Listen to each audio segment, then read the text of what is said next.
Bueno, vamos a informar sobre la solicitud que se va a presentar de conformidad con la ley el día de hoy al Senado de la República. Vamos a firmar este escrito.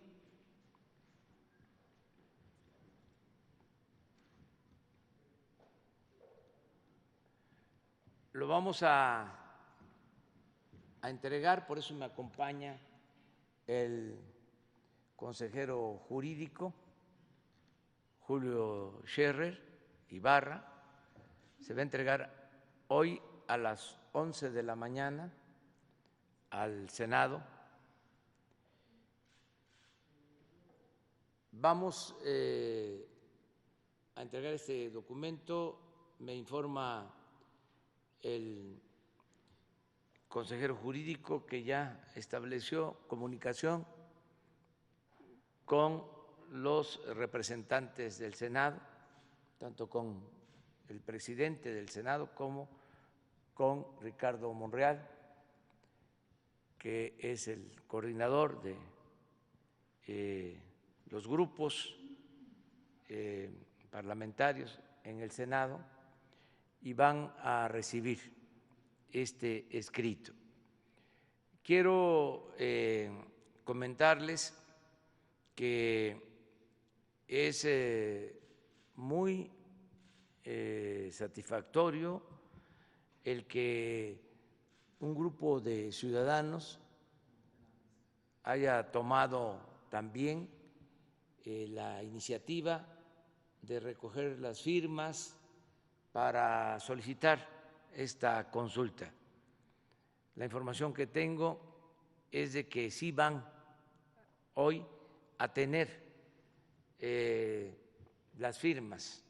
que se requieren, que ya están ordenando las firmas y que ya van cerca de 2 millones de firmas de ciudadanos. De todas formas, porque hoy vence el plazo, consideré importante presentar también este escrito para tener más seguridad sobre la solicitud de la realización de una consulta a todos los ciudadanos. Antes de firmar el documento, lo voy a leer para que se pueda conocer lo más ampliamente posible. Lo van a poner en pantalla, pero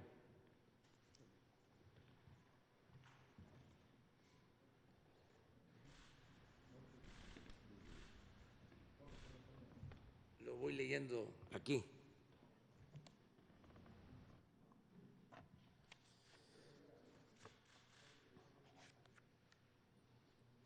A las y los senadores del Honorable Congreso de la Unión presentes, el suscrito Andrés Manuel López Obrador, presidente de los Estados Unidos mexicanos, en ejercicio de la facultad que me confiere la Ley Federal de Consulta Popular, en su capítulo segundo, artículo 12, fracción primera, presento formalmente a ustedes la siguiente petición de consulta popular para la jornada electoral que habrá de celebrarse el domingo 6 de junio de 2021 o en la fecha que establece el recién reformado artículo 35 de la Constitución, a fin de preguntar al pueblo de México sobre el asunto de trascendencia nacional que se describe y fundamenta en la siguiente exposición de motivos. Primero, entre el 1 de diciembre de 1988 y el 30 de noviembre de 2018, México vivió un periodo caracterizado por la concentración desmesurada de la riqueza, quebrantos monumentales al erario, privatización de los bienes públicos, corrupción generalizada, procesos electorales viciados y prácticas gubernamentales que desembocaron en un crecimiento descontrolado de la violencia, la inseguridad pública, la violación masiva de derechos humanos,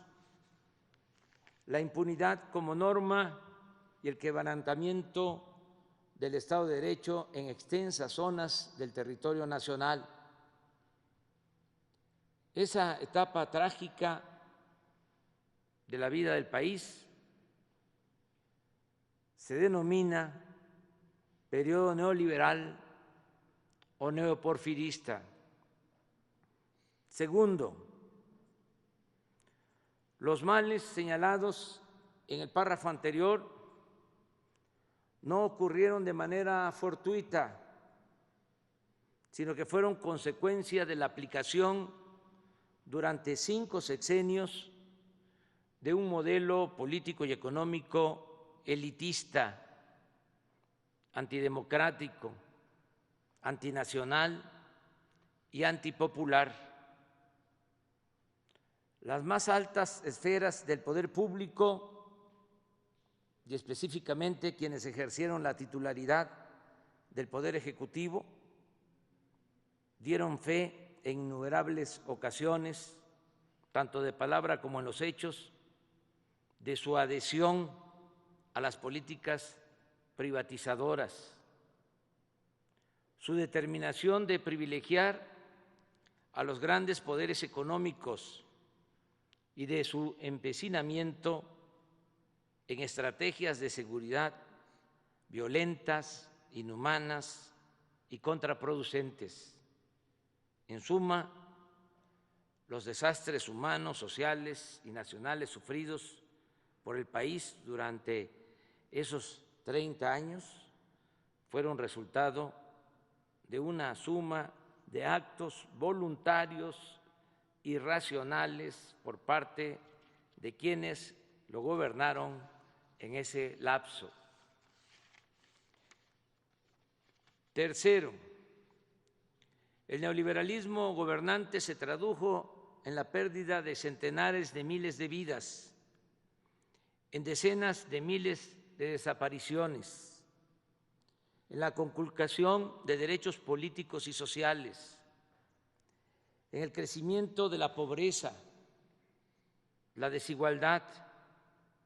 la marginación, la informalidad y la descomposición social, en el deterioro sostenido de los sistemas públicos de salud y educación, en la desprotección de millones de jóvenes y adultos mayores, en el acoso depredador en contra de las comunidades indígenas, en un pronunciado deterioro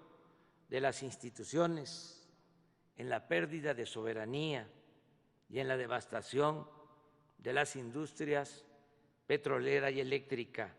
entre otras consecuencias graves. Cuarto, la desigualdad en México se profundizó precisamente durante el periodo neoliberal o neoporfirista. Según cifras del Banco Mundial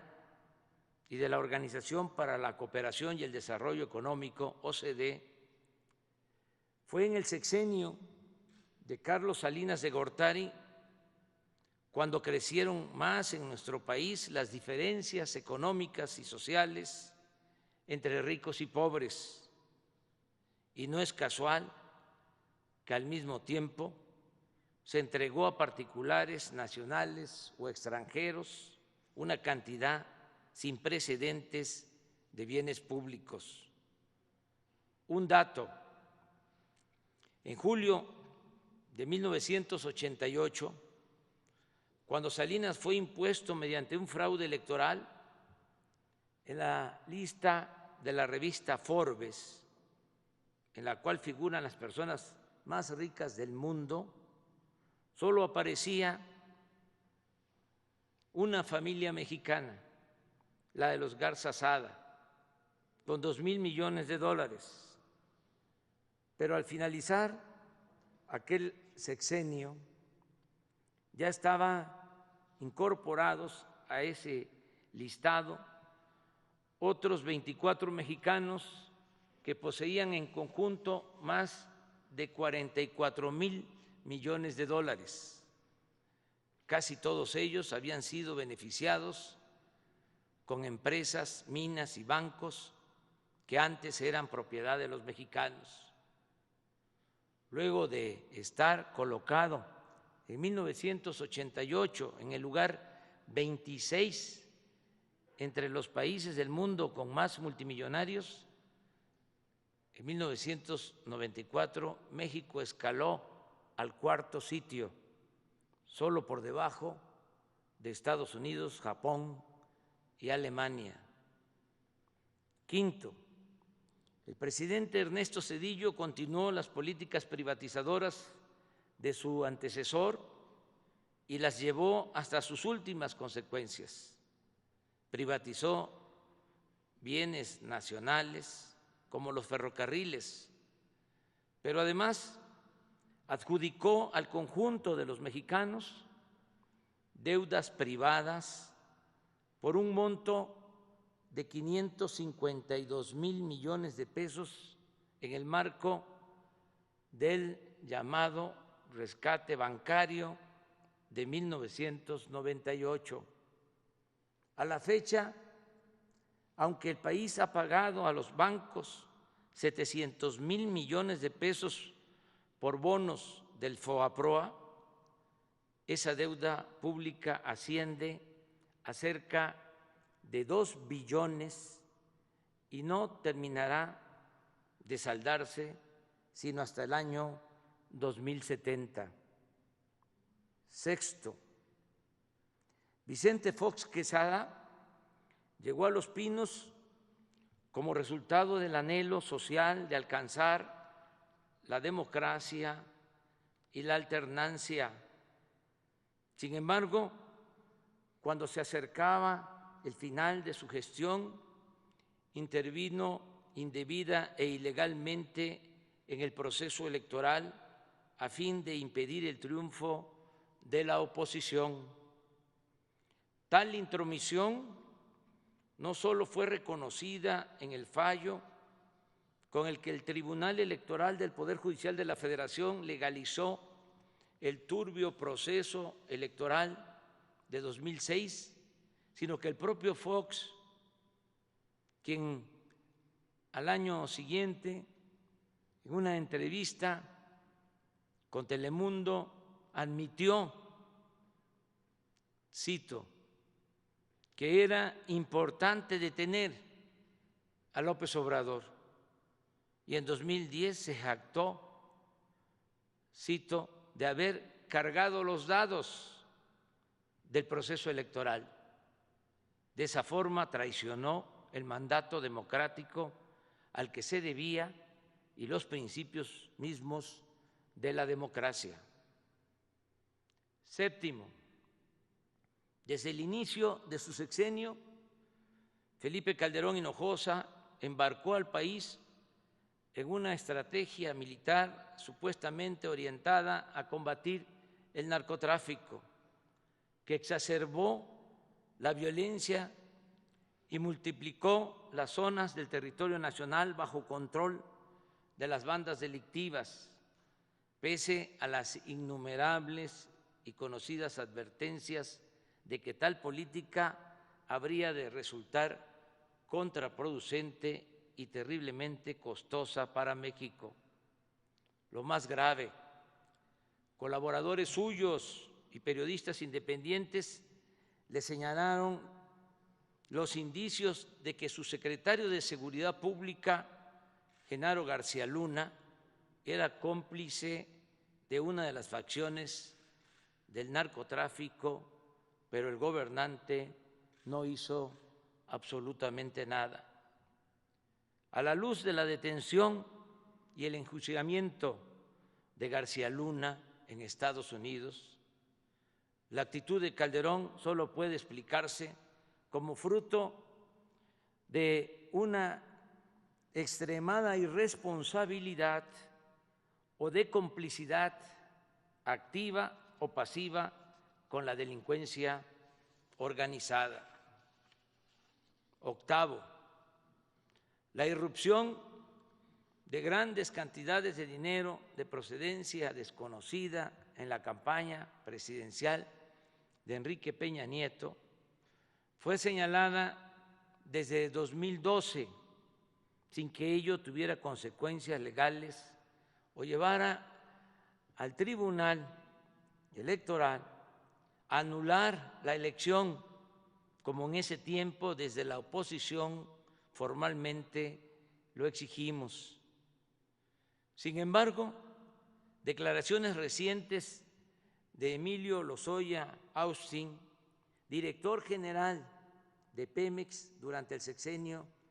de Peña Nieto, han permitido documentar que parte de ese dinero provino de sobornos anticipados de la empresa Odebrecht. Por otra parte, los señalamientos de Lozoya apuntan a la presunta complicidad de Peña Nieto en las cuantiosas sumas de dinero que se entregaron a legisladores del PAN para obtener los votos y la aprobación de la llamada reforma energética,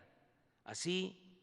como en la compra fraudulenta de la planta de fertilizantes agronitrogenados, operación que causó al erario un quebranto superior a $200 millones. Noveno, los hechos referidos en los párrafos anteriores, más muchas otras calamidades no relatadas en aras de la brevedad, generaron una creciente e inocultable indignación que desembocó en múltiples exigencias de justicia en sectores ampliamente mayoritarios de la sociedad mexicana. Tales exigencias se toparon con una diversidad de mecanismos de encubrimiento e impunidad, con la adulteración de disposiciones legales, con las componendas de los partidos subordinados al régimen, con el silencio cómplice de la mayoría de los medios de información nacionales y extranjeros, con acuerdos tácitos de protección entre los presidentes salientes y los entrantes, y con aparatos de procuración de justicia puestos al servicio de los propios gobernantes. Décimo, desde el primer día de mi gobierno se han incrementado las peticiones populares de esclarecimiento y justicia para las acciones presuntamente delictivas que posiblemente cometieron los expresidentes Carlos Salinas de Gortari, Ernesto Zedillo Ponce de León, Vicente Fox Quesada, Felipe Calderón Hinojosa y Enrique Peña Nieto en el ejercicio del cargo. No obstante, el masivo clamor de justicia se enfrenta a zonas grises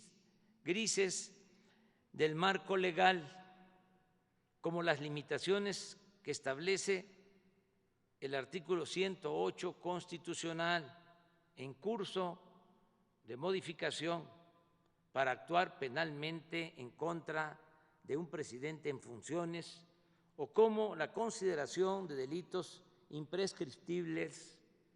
que los mencionados habrían cometido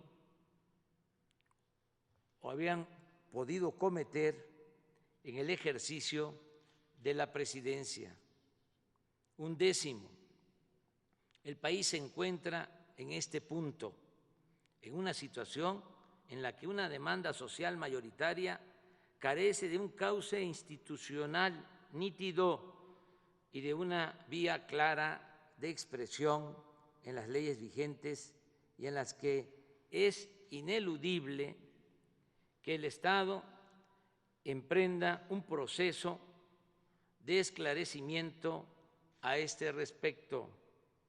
En mi calidad de presidente de la República, considero necesario avanzar en el discernimiento de este punto sin estridencias, con responsabilidad, pero anteponiendo en todo momento el predominio de la voluntad popular y el respeto irrestricto de la legalidad. 12, independientemente del curso que tomen las acciones legales en los procesos en contra de diversos exfuncionarios, tanto en México como en el extranjero, la decisión de si debe esclarecerse en términos legales la actuación de los 5 expresidentes referidos ha de considerarse un tema de trascendencia nacional y que por su proyección histórica y sus implicaciones políticas amerita ser puesto a la consideración de la ciudadanía en un espíritu de democracia participativa. Es pertinente señalar que no es esta la primera ocasión en la que promuevo tales ejercicios. Se han realizado con respecto a la construcción del aeropuerto en Texcoco, la planta eléctrica de Huesca, Morelos, la cervecera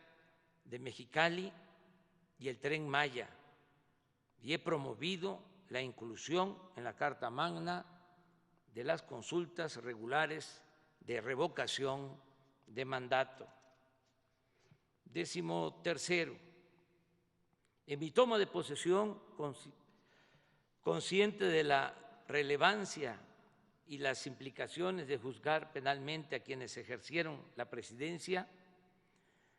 propuse la realización de una consulta popular como un paso necesario para resolver sobre este delicado asunto. Si el pueblo da su aprobación, las instituciones responsables de desahogar las potenciales acusaciones tendrán un enorme respaldo para realizar esa tarea con absoluta libertad. Si rechaza la propuesta del pueblo de México, nadie podrá acusar a esas instituciones de encubrir o solapar conductas ilegales. En lo personal, reafirmo la postura que he sostenido siempre sobre este tema, en el sentido de que en el terreno de la justicia se puede castigar los errores del pasado,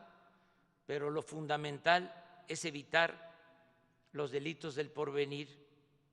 He dicho y reitero que yo votaría por no someter a los expresidentes a proceso. Sin embargo, de realizarse la consulta, respetaré el fallo popular, sea cual sea, porque en la democracia el pueblo decide y por convicción me he propuesto mandar obedeciendo. En otras palabras, nunca traicionaré la confianza del pueblo y no seré cómplice de la impunidad, ni voy a ser tapadera de acciones turbias del pasado.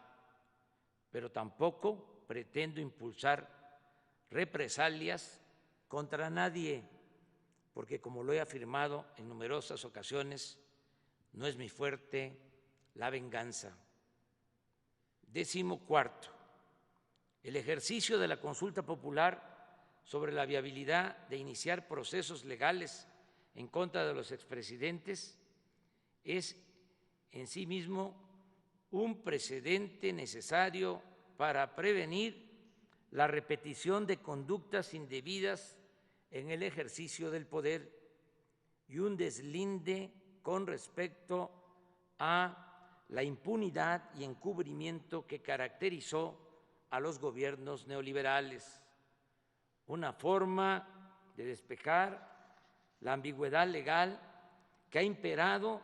sobre las responsabilidades de la figura presidencial y una reafirmación del principio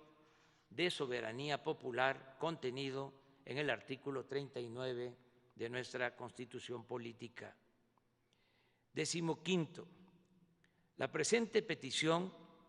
no contraviene la limitación establecida en el numeral tercero, fracción octava del artículo 35 constitucional, en el sentido, cito textualmente, de que no podrán ser objeto de consulta popular la restricción de los derechos humanos reconocidos por esta Constitución y en los tratados internacionales de los que el Estado mexicano sea parte, ni las garantías para su protección. No es así, por cuanto la consulta solicitada tiene el propósito central de llevar a un cauce legal claro un asunto de interés general y trascendencia nacional y posibilitar, en su caso, juicios apegados a derecho y respetuosos del debido proceso. Por el contrario, la consulta popular pedida reafirma el derecho a participar en los asuntos públicos estipulado en el artículo 25 del Pacto Internacional de los Derechos Civiles y Políticos y el 23 de la Convención Americana sobre Derechos Humanos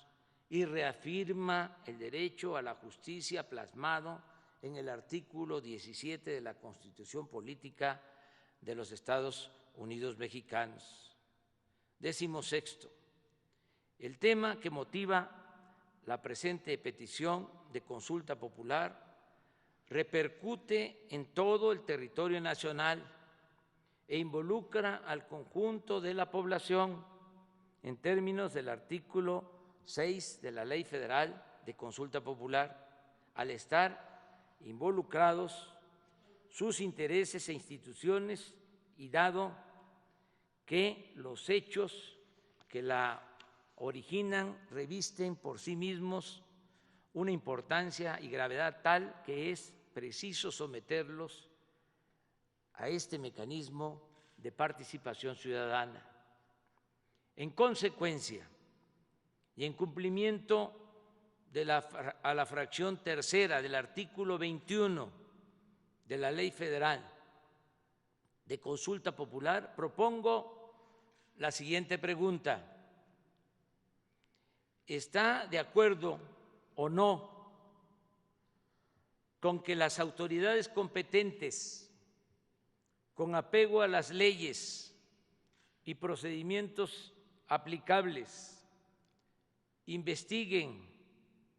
y en su caso sancionen la presunta comisión de delitos por parte de los expresidentes Carlos Salinas de Gortari, Ernesto Zedillo Ponce de León, Vicente Fox Quesada, Felipe Calderón Hinojosa y Enrique Peña Nieto, antes, durante y después de sus respectivas gestiones? Por lo aquí expuesto, solicito respetuosamente a ustedes, primero, tener por aceptado en tiempo y forma el presente escrito. Segundo, dar cuenta de la presente petición de consulta popular y turnarla a la Comisión de Gobernación y, en su caso, a las comisiones que correspondan para su análisis, dictamen y cumplimiento de las etapas procesales correspondientes, con fundamento en lo dispuesto por la fracción primera del artículo 27 de la Ley Federal de Consulta Popular y demás disposiciones aplicables. Palacio Nacional, Ciudad de México, 15 de septiembre de 2020. Voy a firmar. El documento lo entrega hoy el consejero jurídico, como ya dije, al Senado.